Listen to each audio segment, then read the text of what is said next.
রাজধানীর পল্লবীতে শিশু রামিসা আক্তারকে ধর্ষণের পর হত্যার মামলায় সোহেল রানা ও তার স্ত্রীর বিরুদ্ধে অভিযোগ গঠন করে বিচার শুরুর আদেশ দিয়েছে আদালত। আগামীকাল থেকেই শুরু হচ্ছে আলোচিত এই মামলার সাক্ষ্য গ্রহণ। আরও থাকছে সাদিয়া হক মৌয়ের প্রতিবেদনে। সোমবার সকালে ঢাকা মহানগর দায়রা জজ আদালতে আনা হয় চাঞ্চল্যকর রামিসা হত্যাকাণ্ডের আসামি সোহেল রানা ও তার স্ত্রী স্বপ্না খাতুনকে। পরে পুলিশের কড়া নিরাপত্তায় তাদের এজলাসে তোলা হয়। অভিযোগ গঠনের শুনানিতে প্রথম রাষ্ট্রপক্ষের বিশেষ পাবলিক প্রসিকিউটর আদালতে রামিসার সাথে ঘটা নৃশংস ঘটনার বর্ণনা তুলে ধরে অভিযোগ গঠনের আবেদন জানান। এ সময় আসামি পক্ষের রাষ্ট্রনিযুক্ত আইনজীবী আসামিদের নির্দোষ দাবি করেন। পরে আসামিদের বিরুদ্ধে অভিযোগ গঠনের আদেশ দেন ঢাকা মহানগর শিশু সহিংসতা দমন ট্রাইব্যুনালের বিচারক। বিচার কার্য শুরু হইলে একটানা প্রতি কার্য দিবসে বিচার কার্য সম্পন্ন করাইবার জন্য পরিচালিত করতে হবে। তখন মাননীয় ট্রাইব্যুনাল এই সাবমিশনে সন্তুষ্ট হয়ে আগামীকাল রাষ্ট্রপক্ষে সাক্ষী উপস্থাপনের জন্য নির্দেশ দিয়েছেন সংশ্লিষ্ট কর্তৃপক্ষকে, এবং একই সাথে আগামীকাল থেকে এই মামলার সাক্ষ্য গ্রহণ প্রক্রিয়া একটানা চলিতে থাকিবে। এদিকে আসামি নিজেকে বাঁচানোর উদ্দেশ্যে বিভিন্ন সময় নানান জনকে জড়িয়ে বিভ্রান্তিমূলক বক্তব্য দিচ্ছেন বলে জানান পাবলিক প্রসিকিউটর। আমাদের নারী শিশু নির্যাতন দমন আইনের ৯-২ এবং ৩০ এবং দণ্ডবিধির ২০১ ধারায় তাদের বিরুদ্ধে চার্জ গঠন করা হয়েছে। আসামিরা বিভিন্ন সময় বিভিন্ন ধরনের কথা বলে আদালত থেকে অনুকম্পা পাওয়ার জন্য এবং মামলার গতিবিধিকে ভিন্ন জায়গাতে প্রবাহিত করার জন্য অনেক সময় আসামিরা কিছু বলতে চায়, কিন্তু এটা দ্রষ্টব্যের বিষয় নয়। আসামিকে পক্ষের আইনজীবীরা এই ধরনের যে স্টেট ডিফেন্স ছিলেন তিনি এই ধরনের কোনো বক্তব্য উপস্থাপন করেন নাই। এই মামলায় রামিসার বাবা, মা, বোন, চাচা, চাচি, প্রতিবেশী ও পুলিশের ৬ সদস্যের ১৮ জনের সাক্ষ্য দেওয়ার কথা রয়েছে, যা আগামীকালকে থেকে শুরু হবে। শিশু সহিংসতা দমন ট্রাইব্যুনালের আইনে ২৯ কার্যদিবসের মধ্যেই এই মামলার নিষ্পত্তি করার বাধ্যবাধকতা রয়েছে। সাদিয়া হক মৌ, মাই টিভি, ঢাকা। রাজধানীর পল্লবীতে ধর্ষণের পর হত্যার শিকার শিশু রামিসার বাবা আব্দুল হান্নান মোল্লাকে হঠাৎ বুকের ব্যথা নিয়ে ভর্তি করা হয়েছে জাতীয় হৃদরোগ ইনস্টিটিউটের আইসিইউতে। অসুস্থ আব্দুল হান্নানকে দেখতে হাসপাতালে গিয়ে বিচারহীনতা ও দীর্ঘসূত্রিতার সমালোচনা করেন বিরোধী দলীয় নেতা ও জামায়াতে আমির ডাক্তার শফিকুর রহমান। বিস্তারিত আতিকুর রহমান তিতাসের রিপোর্টে। মেয়েকে হারানোর শোক এখনো তাড়া করে ফিরছে শিশু রামিসার পরিবারকে। এরই মধ্যে হঠাৎ বুকে তীব্র ব্যথা অনুভব করলে সোমবার দুপুরে রামিসার বাবা আব্দুল হান্নান মোল্লাকে নেওয়া হয় জাতীয় হৃদরোগ ইনস্টিটিউট ও হাসপাতালের জরুরি বিভাগে। প্রাথমিক পরীক্ষা নিরীক্ষার পর চিকিৎসকরা তাকে আইসিইউতে ভর্তি করেন। রামিসা হত্যাকাণ্ডে শোকাহত পরিবারের খোঁজ নিতে বিকেলে হাসপাতালে যান বিরোধী দলীয় নেতা ও জামায়াতের আমির ডাক্তার শফিকুর রহমান। তিনি অসুস্থ বাবার সঙ্গে কথা বলেন এবং পরিবারের সদস্যদের সান্ত্বনা দেন। পরে বিরোধী দলীয় নেতা গণমাধ্যম কর্মীদের বলেন, বিচারের নামে অবিচার ও দীর্ঘসূত্রিতার কারণে দেশে অপরাধ বাড়ছে, তাই দ্রুত ও সুষ্ঠু বিচার নিশ্চিত করা জরুরি। রামিসা হত্যাকাণ্ডের ঘটনায় ১৫ দিনের মধ্যে বিচারিক আদালতের কার্যক্রম শেষ করা সম্ভব উল্লেখ করে ডাক্তার শফিকুর রহমান বলেন, রামিসাকে নিয়ে কেউ যেন রাজনীতি না করে। আমি আহ্বান জানাবো এটা নিয়ে কেউ যেন কোনো রাজনীতি না করে। এইটা আমাদের ইজ্জত বাঁচানোর লড়াই। এই মেয়ে আমাদেরকে ক্ষমা করবে না যদি এই মেয়ের বিচার সুষ্ঠুভাবে সম্পন্ন হয়ে রায় কার্যকর না হয়। হাসরের দিন আমরা সবাই আসামি হয়ে যাব। আমরা ওই আসামি হতে চাই না। একথা বারবার বলেছি আমরা যে এরপরেও আর এই ধরনের দেখতে চাই না। গত কয়েকদিন ধরে রামিসা হত্যাকাণ্ড দেশজুড়ে আলোচনার জন্ম দিয়েছে। ঘটনার পর থেকেই দ্রুত বিচার এবং দোষীদের সর্বোচ্চ শাস্তির দাবি জানিয়ে আসছেন স্বজন ও সাধারণ মানুষ। রামিসার বাবা আব্দুল হান্নান মোল্লা উনাকে যখন লোকেরা জিজ্ঞেস করেছিল আপনি বিচার চান কিনা, উনি বলেছেন আমি কার কাছে বিচার চাই। আমরা বিচারের প্রতি এই যে অনাস্থা তৈরি হয়েছে বিভিন্ন ধরনের হস্তক্ষেপের কারণে, আমরা চাই অনাস্থার সংস্কৃতি থেকে বিচার বিভাগ বের হয়ে আসুক। বিচার বিভাগ ১০০ বার স্বাধীন হোক এবং ১০০ ভাগ স্বাধীনতা নিয়ে তারা বিচার করুক, ন্যায় বিচার করুক। আতিকুর রহমান তিতাস, মাই টিভি। দিন হাসপাতালে 6 নবজাতকের মৃত্যুর ঘটনায় তদন্ত রিপোর্ট পেলে প্রয়োজনীয় ব্যবস্থা নেওয়া হবে বলে জানিয়েছেন স্বাস্থ্যমন্ত্রী সর্দার সাখাওয়াত হোসেন বকুল। আর তথ্য সম্প্রচার মন্ত্রী জহিরুদ্দিন স্বপন বলেছেন, সাংবাদিক নির্যাতনের ক্ষেত্রে সরকার জিরো টলারেন্সের নীতি অবলম্বন করবে। আর বিদ্যুৎ ও জ্বালানি প্রতিমন্ত্রী আনন্দ ইসলাম অমিত বলেন, মধ্যপ্রাচ্যে সংকটের কারণে কোনো উপায় না পেয়ে বিশ্ববাজারের সাথে সমন্বয় করে জ্বালানি তেলের দাম বাড়ানো হয়েছে। ঈদের ছুটির পর প্রথম কর্মদিবসে সচিবালয় সাংবাদিকদের সাথে আলাপকালে তারা এসব কথা বলেন। আরও জানাচ্ছেন ইউসুফ আলী। পবিত্র ঈদুল আজহার টানা 7 দিনের ছুটি কাটিয়ে সকালে সচিবালয়ে অফিস করেন প্রধানমন্ত্রী, মন্ত্রিপরিষদের সদস্যসহ সংশ্লিষ্টরা। অফিসে পৌঁছে সহকর্মীদের পাশাপাশি সাংবাদিকদের সাথেও ঈদের শুভেচ্ছা বিনিময় করেন মন্ত্রীরা। এ সময় স্বাস্থ্যমন্ত্রী সর্দার সাখাওয়াত হোসেন বকুল বলেন, আদ্দিন হাসপাতালের বিরুদ্ধে উত্থাপিত নানা অভিযোগ খতিয়ে দেখছে সরকার। মর্মান্তিক শিশু মৃত্যুর ঘটনা ঘটেছে আদ্দিন হাসপাতাল মগবাজারে। একটি তদন্ত কমিটি হয়েছে।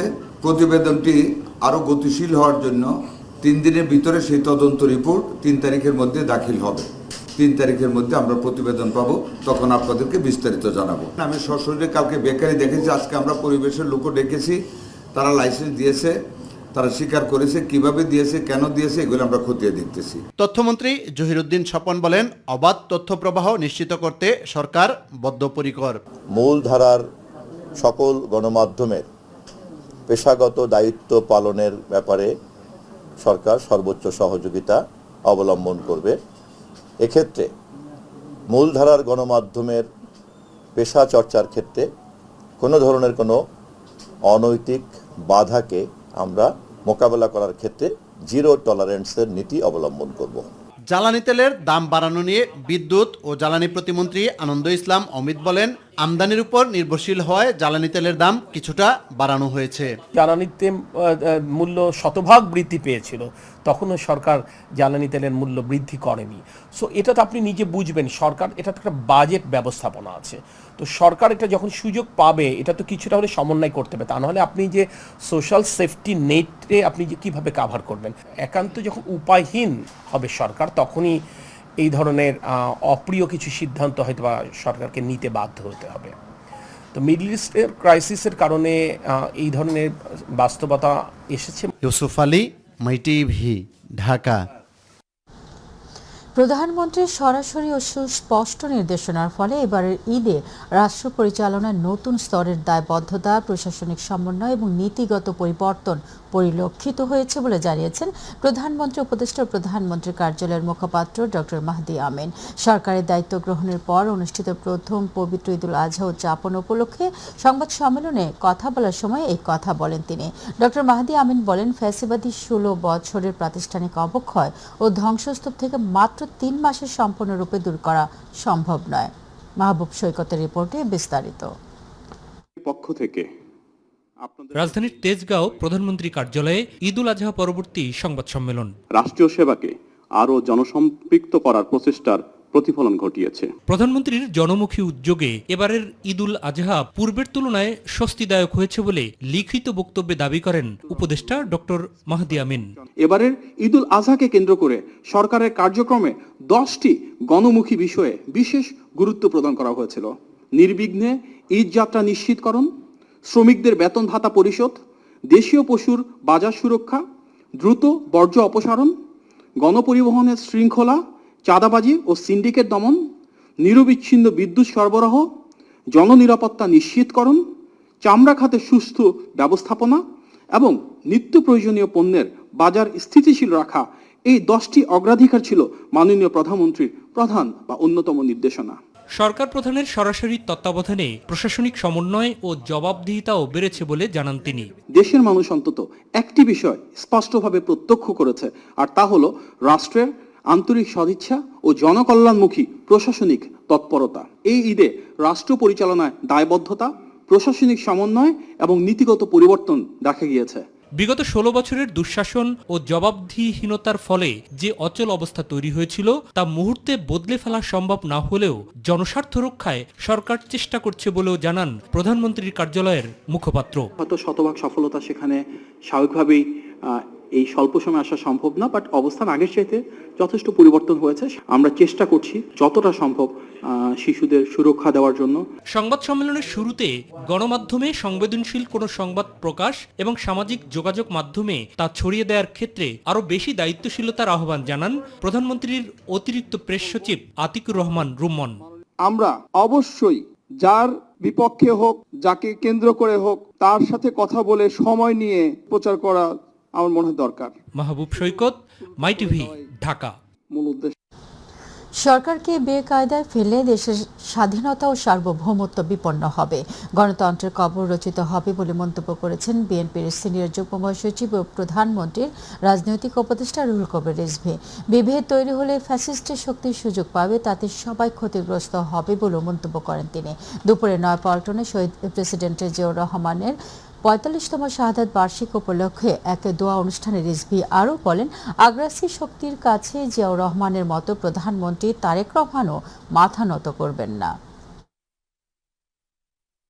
যারা অটো রিক্সা চালান, যারা ভ্যান চালান, আপনাদেরকেও সহযোগিতা করতে হবে, শৃঙ্খলার মধ্যে আসতে হবে, তাহলে শহীদ রাষ্ট্রপতি জিয়াউর রহমানের প্রতি শ্রদ্ধা জানানো হবে। এই যে পতন হলো শেখ হাসিনা, এদের রক্তের মধ্যে হচ্ছে গণতন্ত্র হত্যা এবং একদলীয় কর্তৃত্ববাদ। এই যে 17 বছর যে নির্মমভাবে বাংলাদেশকে দুঃশাসন চালিয়ে, অপশাসন চালিয়ে গোটা জাতিকে আপনার কৃতদাস বানানোর চেষ্টা করেছিল এবং তার প্রভুদের কৃতদাস বানানোর চেষ্টা করেছিল। ঈদের আনন্দ ও স্বজনদের সঙ্গে কাটানো কিছু স্মৃতি আর গ্রামের মায়া পেছনে ফেলে আবারও কর্মব্যস্ত জীবনে ফেরার পালা। ছুটি শেষে রাজধানীমুখী মানুষের পদচারণায় সরগরম হয়ে উঠেছে বাস টার্মিনাল ও রেল স্টেশনগুলো। নির্বিঘ্নে রাজধানীতে ফিরতে পেরে সবার চোখে মুখে ছিল আনন্দের ছাপ। শবনম অবনী রিপোর্টে বিস্তারিত। ঈদের ছুটিতে গ্রামের বাড়িতে ছিল উৎসবের আমেজ। পরিবারের সঙ্গে ঈদ উদযাপন শেষে এবার কর্মস্থলের টানে রাজধানীতে ফিরছেন মানুষ। সকাল থেকেই কমলাপুর রেল স্টেশন, বিমানবন্দর রেল স্টেশন, গাবতলী ও সায়দাবাদ বাস টার্মিনালে দেখা গেছে যাত্রীদের ভিড়। ট্রেনের জানালায় মুখ রেখে কেউ দেখছেন ফেলে আসা জনপদ, আবার বাসের সিটে বসে কেউ হিসাব করছেন আগামী দিনের কর্মব্যস্ততার। ঈদের আনন্দের রেশ থাকলেও বাস্তবতা বলছে ফিরতেই হবে কর্মস্থলে। সন্ধ্যা 7:30টায় গাড়ি আসার কথা ছিল রংপুর এক্সপ্রেস, সেই গাড়ি ছাড়লো রাত 12টায়। ভাড়া বেশি নাই ভোগান্তি হয়েছে, ট্রেন প্রায় 4 ঘন্টা প্লাস লেট ছিল। অনেক ভোগান্তি, একবারে লেট, এত 4 ঘন্টা 5 ঘন্টা লেট। ট্রেনের যে 4 ঘন্টা লেট, এটাতে বাচ্চা কাচ্চা নিয়ে অনেক কষ্ট হয়েছে আর কি। ট্রেন একটু ডিলে ছিল, এজন্য 3 ঘন্টা লেট হয়েছে, এটা একটা ঝামেলা ছিল। ফিরতি যাত্রা নির্বিঘ্ন রাখতে রেলওয়ে ও পরিবহন সংশ্লিষ্টরা নিয়েছেন বাড়তি প্রস্তুতি। বাস কাউন্টারগুলোতে রাখা হয়েছে অতিরিক্ত জনবল, এতে খুশি যাত্রীরা। সংশ্লিষ্টদের ধারণা আগামী 1-2 দিনে রাজধানীমুখী মানুষের চাপ আরও বাড়বে, তাই শেষ মুহূর্তের ভিড় সামাল দিতে প্রস্তুত রাখা হয়েছে প্রয়োজনীয় ব্যবস্থা। সকাল থেকে যাত্রীর চাপ মোটামুটি ছিল, অফিস আদালত খুলছে, কিন্তু মানুষ এখনো অতটা চাপ বাড়েনি। আশা করি যে সামনে হয়তো 2-1 দিন আরো বাড়তে পারে। ফ্যামিলি স্কুল কলেজ বন্ধ আছে। ঈদের আনন্দ শেষে শুরু হচ্ছে কর্মব্যস্ত জীবন। স্মৃতিতে স্বজনদের সান্নিধ্য আর মনে নতুন উদ্যম নিয়ে রাজধানীতে ফিরছেন হাজারো মানুষ। শবনম অবনী, মাই টিভি, ঢাকা। নাটোর বগুড়া মহাসড়কের সিংড়া উপজেলার বন্দর আমতলা এলাকায় ট্রাক ও মোটরসাইকেলের মুখোমুখি সংঘর্ষে মোটরসাইকেলের 3 আরোহী নিহত হয়েছেন। সকাল 6:10 দিকে এই দুর্ঘটনা ঘটে। ফায়ার সার্ভিস জানায়, সকালে বন্দর আমতলা এলাকায় একটি দ্রুত গতির ট্রাকের সঙ্গে একটি মোটরসাইকেলের মুখোমুখি সংঘর্ষ হয়। সংঘর্ষের পর মোটরসাইকেলটি দুমড়ে মুচড়ে যায় এবং এর 2 আরোহী মুক্তার হোসেন ও জীবন ঘটনাস্থলে নিহত হন। খবর পেয়ে ফায়ার সার্ভিসের সদস্যরা ঘটনাস্থলে পৌঁছে হতাহতদের উদ্ধার করে নাটোর সদর হাসপাতালে নিয়ে যান। সেখানে গুরুতর আহত সাইফুল ইসলামকে প্রাথমিক চিকিৎসা দিয়ে উন্নত চিকিৎসার জন্য রাজশাহী মেডিকেল কলেজ হাসপাতালে পাঠানো হয়। পরে চিকিৎসাধীন অবস্থায় তিনি মারা যান।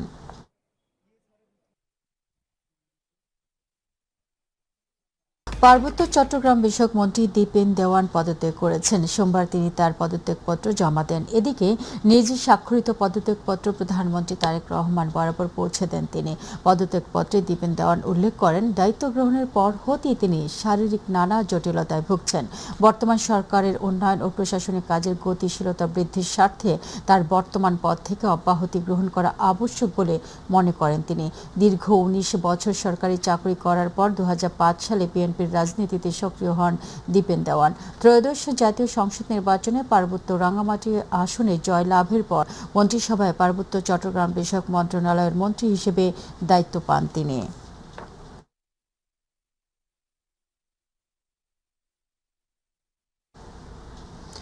আওয়ামী লীগের সাবেক মন্ত্রী ও বর্ষিয়ান রাজনীতিবিদ তোফায়েল আহমেদ মারা গেছেন। ইন্না লিল্লাহি ওয়া ইন্না ইলাইহি রাজিউন। মৃত্যুকালে তার বয়স হয়েছিল ৮২ বছর। বিকেল ৩:৩০টায় রাজধানীর একটি হাসপাতালে চিকিৎসাধীন অবস্থায় তিনি মারা যান। দীর্ঘদিন প্যারালাইজড সহ অন্যান্য শারীরিক সমস্যায় ভুগছিলেন বর্ষিয়ান এই রাজনীতিবিদ। গুরুতর অবস্থায় গত ২৮ সেপ্টেম্বর তাকে স্কয়ার হাসপাতালে ভর্তি করা হয়। সেখানে তিনি লাইফ সাপোর্টে ছিলেন। একমাত্র সন্তান ডাক্তার তাসলিমা আহমেদ জামান মুন্নিকে রেখে গেছেন তোফায়েল আহমেদ। বাদ মাগরিব ধানমন্ডির তাকওয়া মসজিদে তার প্রথম জানাজা অনুষ্ঠিত হয়।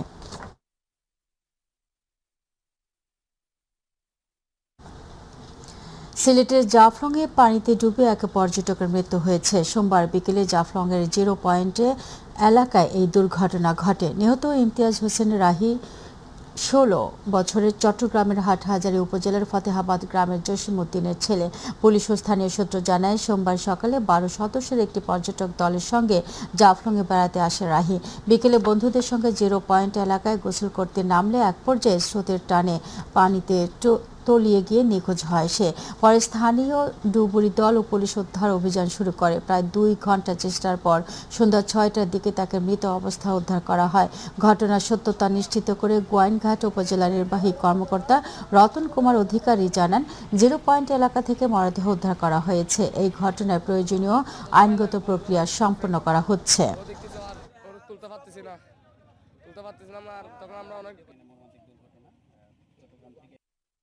প্রসঙ্গ প্রবাস।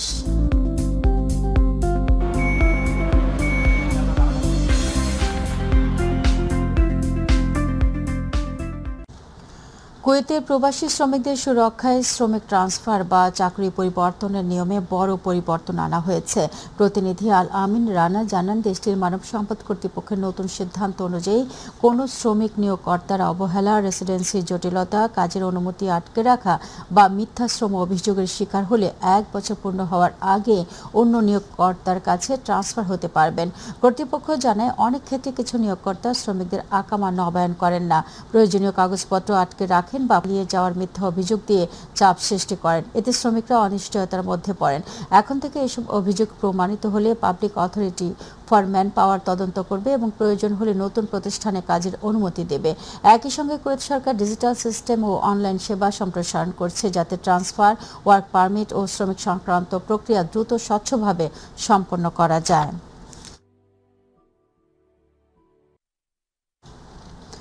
শহীদ রাষ্ট্রপতি জিয়াউর রহমানের ৪৫তম শাহাদাত বার্ষিকী পালনে বাংলাদেশের জাতীয়তাবাদী সামাজিক সাংস্কৃতিক সংস্থা মালয়েশিয়া জাসাসের উদ্যোগে অনুষ্ঠিত হয়েছে মিলাদ দোয়া মাহফিল ও আলোচনা সভা। প্রতিনিধি আশরাফুল মামুন জানান, পবিত্র কোরআন তেলাওয়াতের মাধ্যমে শুরু হওয়া অনুষ্ঠানে মালয়েশিয়া জাসাস এর সদস্য সচিব ইমতিয়াজ আবিরের সঞ্চালনায় জাসাসের প্রতিষ্ঠাতা আহ্বায়ক শেখ আসাদুজ্জামান মাসুমের সভাপতিত্বে প্রধান অতিথি ছিলেন মালয়েশিয়া বিএনপির সাধারণ সম্পাদক মোশাররফ হোসেন নিয়াজি। বিশেষ অতিথি ছিলেন মালয়েশিয়া বিএনপি সাধারণ সম্পাদক কাজী সালাউদ্দিন, দপ্তর সম্পাদক আমিনুল ইসলাম রতন এবং মালয়েশিয়া যুব দলের সভাপতি জসিমউদ্দিন। মালয়েশিয়া জাসাস নেতাদের মধ্যে উপস্থিত ছিলেন যুগ্ম আহ্বায়ক সাইফুল ইসলাম, ফয়সাল আহমেদ, আব্দুর রহমান, রাশিদ ইসলাম, দপ্তর সম্পাদক রিয়াদ হোসেন। শহীদ প্রেসিডেন্ট জিয়াউর রহমানের ৪৫তম শাহাদাত বার্ষিকী উপলক্ষে সৌদি আরব পশ্চিমাঞ্চল কেন্দ্রীয় বিএনপির উদ্যোগে দোয়া মাহফিল অনুষ্ঠিত হয়েছে। অনুষ্ঠানে সভাপতিত্ব করেন পশ্চিমাঞ্চল বিএনপির সদস্য সচিব মীর মনিরুজ্জামান তপন। প্রধান অতিথি ছিলেন কেন্দ্রীয় বিএনপির যুগ্ম আহ্বায়ক সিআইপি কাফেদুল্লাহ চৌধুরী কিসমত। শফিক আহমদের সঞ্চালনায় আরও উপস্থিত ছিলেন গিয়াসউদ্দিন, মঈন চৌধুরী, সোহাগ মজুমদার, মাওলানা আশরাফুদ্দিন সহ নেতৃবৃন্দ। বক্তারা প্রধানমন্ত্রীর নিরাপত্তা ব্যবস্থা আরও জোরদারের আহ্বান জানান। শেষে শহীদ রাষ্ট্রপতি জিয়াউর রহমান, বেগম খালেদা জিয়া, আরাফাত রহমান কোকো সহ সকল মুসলিমের শান্তি ও মাগফিরাত কামনা করে বিশেষ দোয়া অনুষ্ঠিত হয়।